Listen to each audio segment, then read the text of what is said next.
Halo para pendengar kisah, selamat datang kembali di channel ini, tempat di mana kami akan membahas kisah-kisah kriminal nyata yang terjadi di seluruh dunia. Kami berharap semoga kalian semua dalam keadaan sehat walafiat dan dijauhkan dari mara bahaya. Hari ini kami akan kembali membahas sebuah kasus tragis yang terjadi di Filipina pada bulan Februari 2026. Pada suatu sore, seorang remaja yang dikenal sebagai kapten tim voli di sekolahnya ditemukan oleh sang kakek dalam kondisi pergelangan tangan yang sudah bersimbah cairan merah. Awalnya, kematian korban diduga sebagai tindakan eksekusi diri. Namun setelah penyelidikan lebih lanjut dilakukan, fakta mengejutkan mulai terungkap. Yang mana pelaku di balik kematiannya ternyata adalah paman korban sendiri. Nalayang pamangkin sa kwarto. Itinali raw niyang biktima gamit ang kumot. Sa kasinakal, hinampas ang... Apa yang sebenarnya terjadi di hari itu dan bagaimana kronologi selengkapnya? Jadi beginilah kisah di baliknya. Pendengar kisah, sebelum kita lanjut, aku mau rekomendasiin salah satu produk yang bisa kalian beli melalui fitur belanja di bawah. Neckband Philips TAA 1708 Bone Conduction. Neckband ini punya build quality yang bagus banget dengan harga yang terjangkau. Desainnya cukup unik, meskipun gak kalian masukin ke dalam lubang telinga, tapi suara yang dihasilkan tetap realistis banget. Karena produk ini udah pakai teknologi Dynamic Audio Energy Allocation Algorithm, yang mana itu ngebuat suaranya kedengaran lebih natural dan juga jernih. Cocok untuk kalian pakai saat olahraga, kerja, dan aktivitas lainnya. Jika tertarik, langsung saja klik link yang ada di bawah. Di desa Barangay, sebuah wilayah kecil di Kalinok, Provinsi Iloilo, Filipina, tinggallah seorang perempuan bernama Izzy berusia 19 tahun saat kisah ini berlangsung. Izzy merupakan anak satu-satunya dari orang tua yang bernama Lisa dan Mario. Di samping itu, demi mencukupi kebutuhan keluarga, Lisa sebagai ibu memilih bekerja di kota Manila karena penghasilan di kampung halamannya tidak cukup untuk membiayai pendidikan Izzy. Sementara itu, ayahnya yaitu Mario telah lama merantau sebagai pekerja migran yang berada di Timur Tengah. Oleh karena itulah, Izzy pun akhirnya tinggal bersama kakeknya yang bernama Alfred yang sehari-hari bekerja mengurus ladang. Meski terpisah jarak, hubungan Izzy dengan kedua orang tuanya tetap terasa dekat. Mereka sesekali pulang ke kampung halaman dan biasanya mereka pasti membawa makanan ataupun hadiah-hadiah kecil untuk Izzy. Hal-hal sederhana seperti itu membuat Izzy tetap merasa diperhatikan dan disayangi oleh kedua orang tuanya. Sejak kecil, Izzy dikenal sebagai anak yang rajin dan punya semangat belajar yang tinggi. Dia bercita-cita melanjutkan pendidikan di sebuah kampus swasta dengan mengambil jurusan kriminologi. Namun di sisi lain, dia juga sadar kondisi ekonomi keluarganya tidak selalu mudah untuk mendukung pendidikan sampai ke bangku kuliah. Karena itu, Izzy pun berusaha keras di SMA-nya dengan aktif belajar dan sering mengikuti berbagai kegiatan serta lomba, agar suatu hari nanti dia bisa mendapatkan beasiswa untuk melanjutkan pendidikan di perguruan tinggi. Selain fokus pada pelajaran, Izzy juga sangat menyukai olahraga, terutama bola voli. Sejak masih kecil, Izzy sudah sering mengikuti pertandingan antar sekolah. Kemampuannya bermain voli terus berkembang hingga akhirnya dia dipercaya menjadi kapten tim voli di sekolah SMA-nya. Berkat prestasi itu, Izzy telah membawa pulang berbagai trofi, sertifikat, dan medali dari berbagai kompetisi. Teman-teman satu timnya pun sangat terinspirasi oleh kemampuan bermainnya yang menonjol. Bahkan bagi mereka, rasanya seperti ada yang kurang jika Izzy tidak ikut bermain di lapangan. Singkat cerita, tibalah di tanggal 4 Februari 2026 sekitar pukul 7 pagi. Alfred, kakeknya, sedang bersiap untuk berangkat ke ladang seperti rutinitas biasanya. Sebelum pergi, Alfred sempat membuka pintu kamar Izzy untuk berpamitan. Namun saat itu, Izzy masih tertidur pulas sehingga Alfred pun memilih tidak membangunkan dan langsung pergi begitu saja.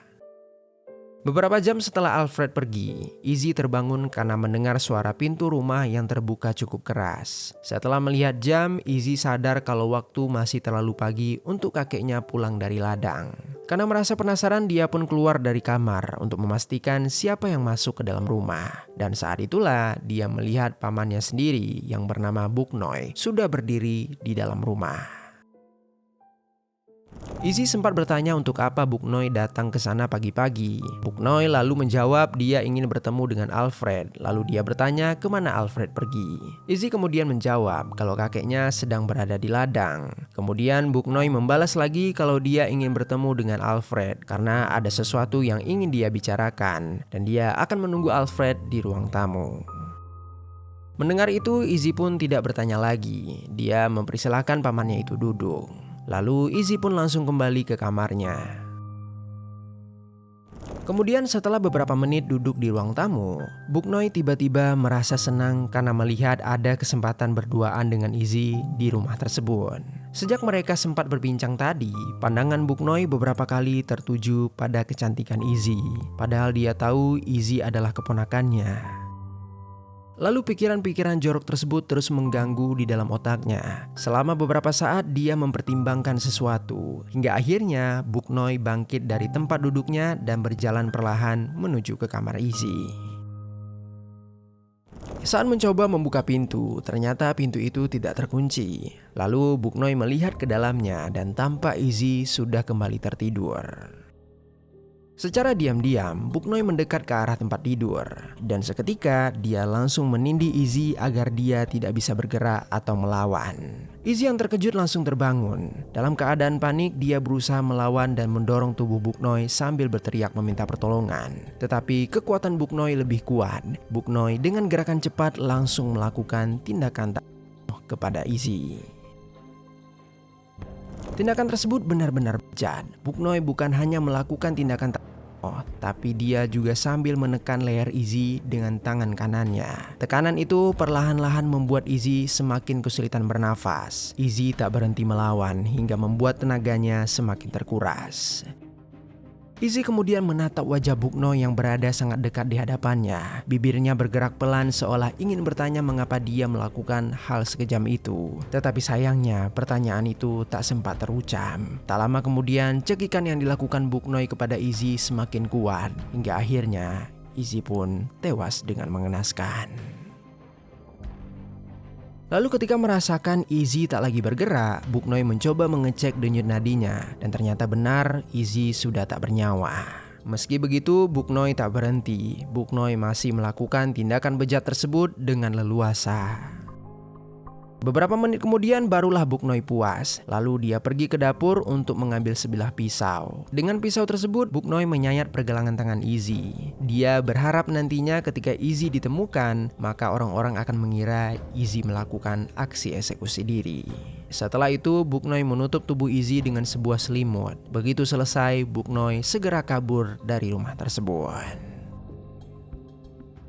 Ketika di perjalanan pulang, Bouknoy tiba-tiba justru berpapasan dengan Alfred yang sedang dalam perjalanan kembali dari ladang. Alfred sempat menanyakan dari mana Bouknoy datang. Bouknoy hanya menjawab singkat kalau dia baru saja pergi ke warung.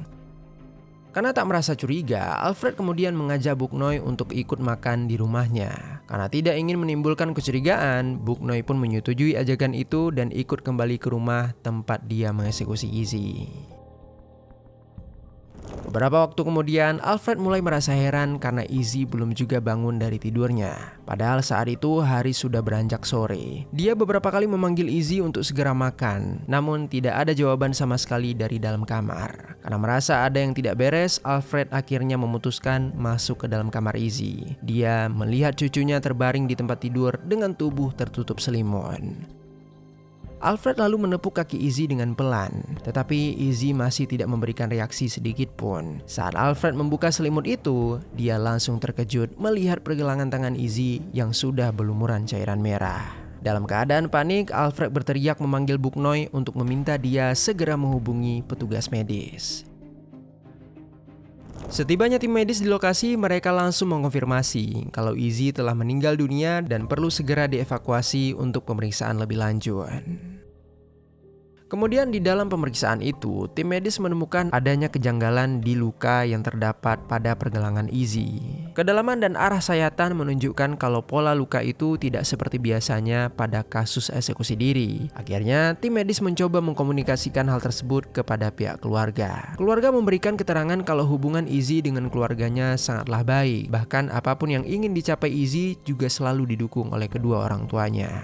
Alhasil dengan saran tim medis, keluarga sepakat untuk mengotopsi korban serta meminta bantuan kepada tim polisi untuk memastikan penyebab kematian Izzy. Tak lama kemudian, polisi pun tiba di sana. Mereka langsung bergerak cepat untuk menangani situasi. Polisi mulai menyusuri rumah untuk memastikan apakah ada tanda-tanda perampokan. Dan ternyata hasilnya, seluruh barang di rumah itu masih berada di tempatnya dan tidak ada yang hilang. Sesudah itu polisi mulai mengumpulkan keterangan dari orang-orang yang berada di sekitaran korban. Alfred menceritakan secara rinci apa saja yang dia lakukan di hari itu. Polisi juga sempat menanyai Buknoy yang saat itu masih berada di rumah. Buknoy lalu berbohong dengan mengatakan kalau dia tidak tega melihat kondisi jasad Izzy. Singkat cerita, keesokan harinya, di tanggal 5 Februari 2026, tim forensik akhirnya merilis hasil pemeriksaan otopsi. Dari hasil tersebut, mereka menyimpulkan kalau Izzy tidak meninggal dunia karena dieksekusi. Penyebab kematiannya adalah cekikan di leher serta adanya tanda-tanda tindakan senonoh yang telah dia alami. Tim forensik menduga pelaku sengaja menyayat pergelangan tangan korban untuk membuat terlihat seperti eksekusi diri. Dari hasil temuan tersebut, penyelidikan langsung berubah menjadi kasus pengeksekusian. Sesuai prosedur, polisi kemudian mulai memeriksa orang-orang yang memiliki kemungkinan berhubungan dengan korban. Salah satu yang paling menarik perhatian polisi adalah Buknoy. Dalam keterangan awal, Buknoy mengatakan kalau dia baru saja pulang dari sebuah warung. Namun pada pemeriksaan selanjutnya, dia justru mengaku sempat datang ke rumah korban untuk mencari Alfred. Karena merasa ada yang janggal dengan pengakuannya, polisi kemudian mengambil beberapa sampel dari Buknoy, seperti swab test, air liur, serta sidik jarinya. Yang mana semua sampel itu akan diuji secara forensik dan dibandingkan dengan bukti yang ditemukan pada tubuh korban. Di samping itu, Buknoy sebenarnya sudah mulai merasa terpojok. Dia sadar kalau penyelidikan polisi semakin mengarah kepada dirinya. Dalam keadaan tertekan, Buknoy akhirnya memutuskan untuk mengaku sebelum hasil tes forensik keluar. Karena dia berharap jika dia mengaku di saat itu juga, maka kemungkinan dia akan mendapatkan hukuman yang lebih ringan. Dalam pengakuannya, Buknoy menceritakan secara rinci semua yang telah dia lakukan di hari kejadian. Setelah kabar itu tersebar, Alfred benar-benar terkejut. Dia juga sebenarnya sejak awal telah merasa curiga terhadap Buknoy. Menurut Alfred, ada sesuatu yang aneh dengan perilaku Buknoy di hari Izzy ditemukan. Buknoy terlihat sangat gelisah dan beberapa kali melirik ke arah kamar Izzy sambil berbicara sendiri seolah sedang memikirkan sesuatu. Setelah pengakuan itu keluar, polisi pun langsung mendapatkan gambaran yang lebih jelas tentang sosok Buknoy sekaligus motif di balik perbuatannya. Berdasarkan informasi yang didapat, Buknoy ini ternyata merupakan paman korban yang berusia 27 tahun. Dia memiliki hubungan dengan ibu korban yang bernama Lisa. Mereka adalah sepupuan. Buknoy juga tinggal di wilayah yang sama dengan rumah korban. Jarak rumah mereka hanya sekitar 600 meter. Karena tempat tinggal mereka cukup dekat, Buknoy sering berkunjung ke rumah korban, sehingga membuat korban tidak merasa curiga ketika pamannya datang ke rumah tersebut. Meski tidak banyak informasi tentang pelaku, tetapi pengakuannya kepada polisi sangatlah di luar nalar. Buknoy mengatakan kalau sejak lama dia sebenarnya sudah menyimpan perasaan terhadap korban. Dia bahkan pernah membayangkan memiliki hubungan dengan korban. Tetapi Buknoy sadar kalau hubungan mereka masih satu keluarga. Karena itulah dia tidak pernah benar-benar mengungkapkan perasaannya kepada korban. Buknoy memendam perasaan tersebut selama bertahun-tahun, sehingga akhirnya keinginan dia untuk berdekatan dengan korban memuncak pada hari kejadian. Apalagi pada hari itu dia ternyata juga sedang berada dalam pengaruh alkohol, sehingga dia mengaku kehilangan kendali dan tidak mampu menahan dorongan tersebut. Akibat perbuatan kejinya, Buknoy akhirnya dijerat dengan dakwaan terkait tindakan asusila sekaligus pengeksekusian. Berdasarkan dakwaan tersebut, pasal yang dikenakan kepada pelaku adalah pasal 266B dalam Revised Penal Code of the Philippines. Meski hingga sekarang proses hukum kasus Izzy masih berjalan menuju tahap persidangan, besar kemungkinan Buknoy akan menghadapi hukuman yang sangat berat. Dalam ketentuan hukum Filipina, pelaku bisa dijatuhi hukuman minimal sekitar 20 hingga 40 tahun penjara. Bahkan akan berpotensi juga mendapatkan hukuman penjara seumur hidup. Meskipun ada kemungkinan Buknoy untuk membayar berbagai bentuk ganti rugi kepada keluarga korban, pada akhirnya tidak ada jumlah yang benar-benar mampu menggantikan nyawa seorang manusia. Tidak ada pula kompensasi yang bisa menghapus rasa kehilangan yang harus ditanggung oleh keluarga. Bagi keluarga korban, keadilan mungkin dapat ditegakkan melalui hukuman yang dijatuhkan kepada pelaku, tetapi luka yang ditinggalkan akan selalu menjadi bagian dari hidup mereka.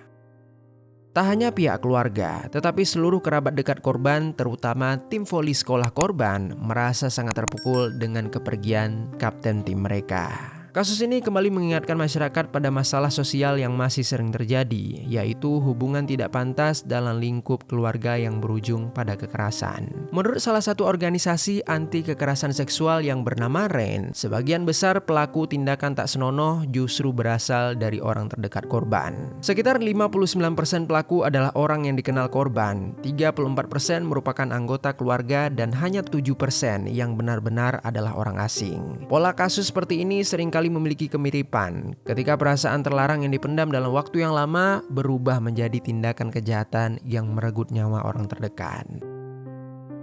Sejumlah penelitian juga menunjukkan kalau tindakan seperti ini terjadi karena berkaitan dengan disfungsi keluarga, konflik rumah tangga, serta adanya relasi kuasa yang tidak seimbang di dalam keluarga. Seharusnya dari tragedi yang menimpa korban menjadi pengingat bagi banyak orang bahwa kejahatan tidak selalu datang dari orang asing. Terkadang ancaman justru bisa berasal dari orang yang berada paling dekat dalam kehidupan sehari-hari. Karena itu penting bagi masyarakat untuk lebih peka terhadap tanda-tanda perilaku yang tidak wajar, serta harus berani berbicara dan mencari bantuan ketika sesuatu terasa tidak aman. Begitu juga dengan apa yang dilakukan pelaku. Kita bisa belajar bahwa satu keputusan yang didorong oleh nafsu, ego, atau kehilangan kendali dapat menghancurkan begitu banyak kehidupan sekaligus. Untuk itu, mari kita doakan semoga korban mendapatkan kedamaian di tempat selanjutnya, serta untuk pihak yang ditinggalkan juga diberikan kelapangan hati melalui hukuman yang setimpal terhadap pelaku. Dan yang terakhir, untuk kita semua para pendengar kisah, mudah-mudahan ada pelajaran baik yang dapat kita ambil dari kisah ini.